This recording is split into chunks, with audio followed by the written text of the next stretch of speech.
How to upload the highest quality photos on Instagram. This tutorial shows you how to make sure your photos are posted in the best possible quality on your Android device. First, open the Instagram app on your Android device. After that, before uploading anything, go to your profile icon at the bottom right of the screen.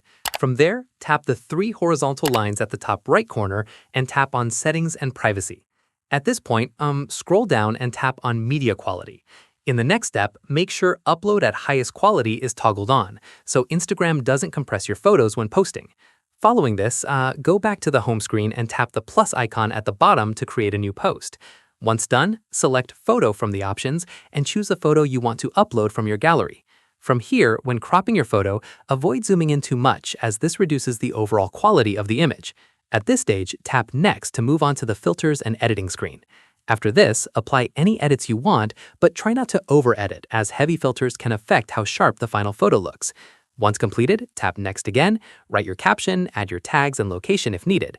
Finally, tap Share to post your photo in the highest quality possible. And that's it. If this Instagram guide helped you post clearer and sharper photos, give it a like, subscribe for more Instagram tutorials, and tap the bell icon for updates. See you in the next one.